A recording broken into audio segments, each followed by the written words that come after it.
नमस्कार साथियों, मैं असगर खान स्वागत करता हूं आप सभी का असगर जी के ऑफिशियल यूट्यूब चैनल में। साथियों, आज है 20 जनवरी। ठीक है, क्या है? आज है 20 जनवरी और 20 जनवरी के जितने भी महत्वपूर्ण प्रश्न होने वाले हैं हम इस वीडियो में आज कवर करेंगे। जो आपके टॉप 10 प्रश्न रहेंगे और मोस्ट इंपॉर्टेंट रहेंगे, जो करंट अफेयर से पूछे जाते हैं। ठीक है, टॉप 10 प्रश्न रहेंगे 20 जनवरी के प्रश्न जो आपकी परीक्षाओं में पूछे जाते हैं। साथियों, आज का सेशन स्टार्ट करने से पहले अगर आपने हमारे चैनल को सब्सक्राइब नहीं किया है तो चैनल को सब्सक्राइब कर लीजिएगा। अगर आप डेली नोटिफिकेशन लेना चाहते हैं तो बेल आइकन को प्रेस कर ऑन कर दीजिएगा ताकि कोई भी महत्वपूर्ण वीडियो आपसे मिस ना हो पर छूट ना पाए वीडियो। ठीक है, चलिए आज का सेशन स्टार्ट करते हैं। साथियों, आज का हमारा रिवीजन क्वेश्चन है। क्या है? रिवीजन क्वेश्चन है और रिवीजन क्वेश्चन का आंसर आप लोग कमेंट बॉक्स में बताइएगा। ठीक है, तो आज का हमारा रिवीजन क्वेश्चन क्या है, चलिए ध्यान दें। तो आर्मेनिया में आयोजित अंद्रेनिक मार्कयान मेमोरियल शतरंज टूर्नामेंट जीतकर भारत के 42वें ग्रेट मास्टर कौन बने हैं?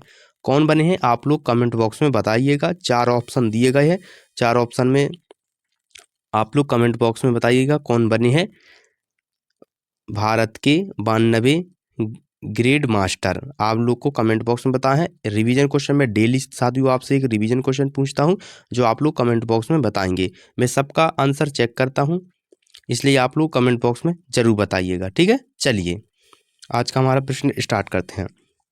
आज का हमारा प्रश्न करंट अफेयर का पहला प्रश्न क्या है, ध्यान दीजिएगा। साथियों, तेलंगाना पर्यटन विभाग द्वारा हॉट एयर बैलून उत्सव का आयोजन जनवरी 2026 में कहाँ किया गया? तो साथियों, कहाँ किया गया? चलिए ध्यान दीजिएगा। तो सिकंदराबाद परेड ग्राउंड पर। कहाँ पर किया गया? सिकंदराबाद परेड ग्राउंड पर, यानी कि ऑप्शन बी इसका राइट आंसर हो जाएगा। आप लोग याद रखिएगा। ठीक है, ऑप्शन बी इसका राइट आंसर हो जाएगा, सिकंदराबाद परेड ग्राउंड पर। ठीक है, तो तेलंगाना पर्यटन विभाग ने पर्यटन को बढ़ावा देने और संस्कृति आकर्षण विकसित करने के उद्देश्य से 16 से 18 जनवरी तक सिकंदराबाद परेड ग्राउंड में हॉट एयर बैलून उत्सव आयोजित करने की घोषणा की है। यह आयोजन प्रतिदिन शाम 5 से 6 बजे के बीच प्रस्तावित है, जिससे घरेलू एवं विदेशी पर्यटकों को आकर्षित किया जाता है। ठीक है, याद रखिएगा।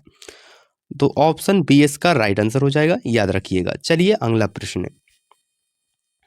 अगला प्रश्न क्या है साथियों हमारा, ध्यान दीजिएगा। अगला प्रश्न है साथियों, कबड्डी चैंपियन लीग से संबंधित हालिया समाचार का मुख्य विषय क्या है? तो ऐतिहासिक उद्घाटन सत्र के लिए मैच कार्यक्रम जारी करना, यानी कि ऑप्शन बी इसका राइट आंसर हो जाएगा।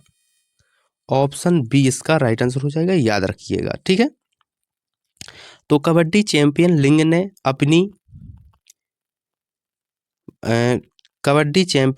अपने पहले यानी ऐतिहासिक उद्घाटन सत्र के लिए सभी मैचों का पूरा कार्यक्रम जारी किया है।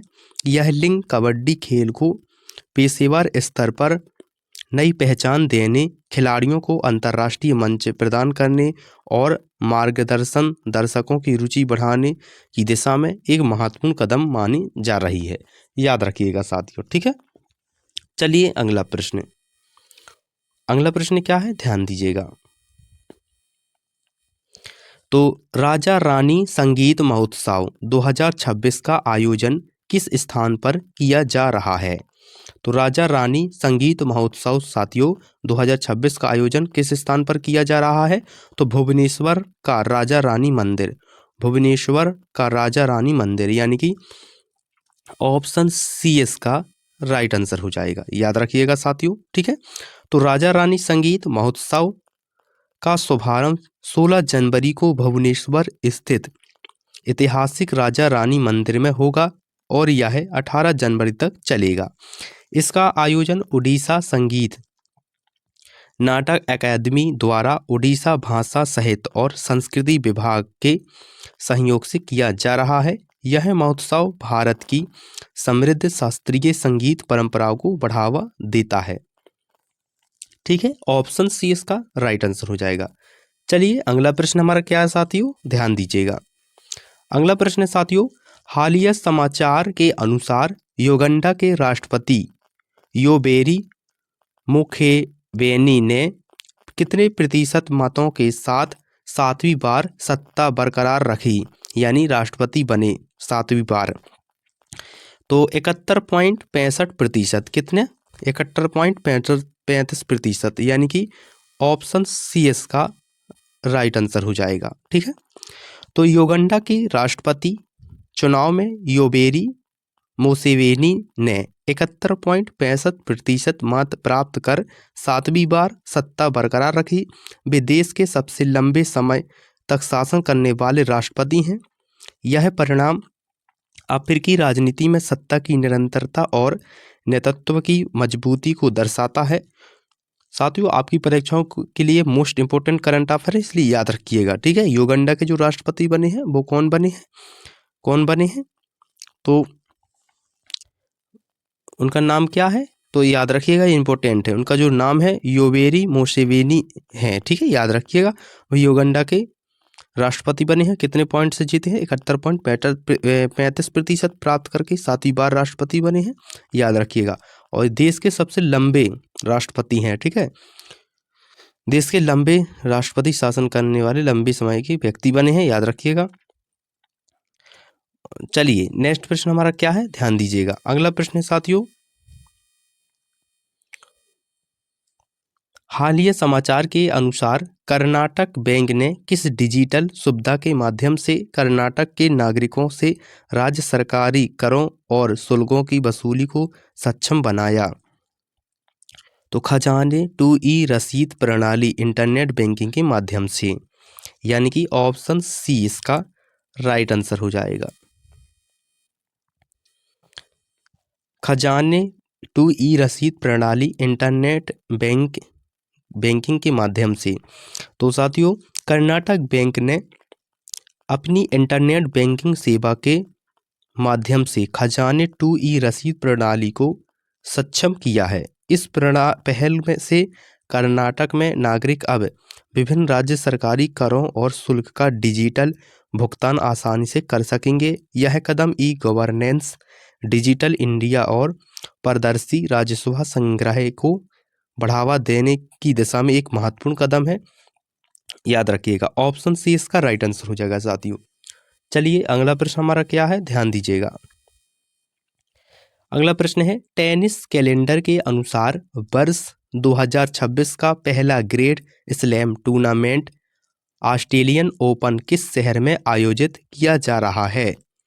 तो साथियों, टेनिस कैलेंडर के अनुसार वर्ष 2026 का पहला grand slam tournament Australian open किस शहर में आयोजित किया जा रहा है? तो मेलबर्न में, यानी कि ऑप्शन बी इसका राइट आंसर हो जाएगा, याद रखिएगा।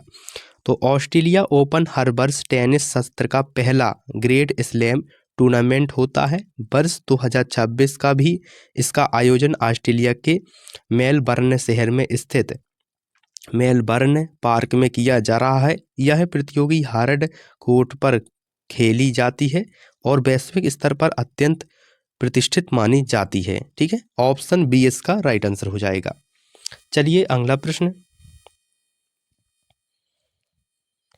वर्ष 2026 में राष्ट्रीय आपदा प्रतिक्रिया बल NDRF अपना कौन सा स्थापना दिवस मना रहा है?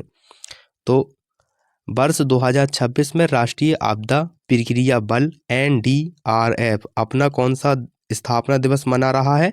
तो 21वां दिवस। ठीक है, याद रखिएगा। ऑप्शन सी इसका राइट आंसर हो जाएगा, याद रखिएगा, 21वां दिवस।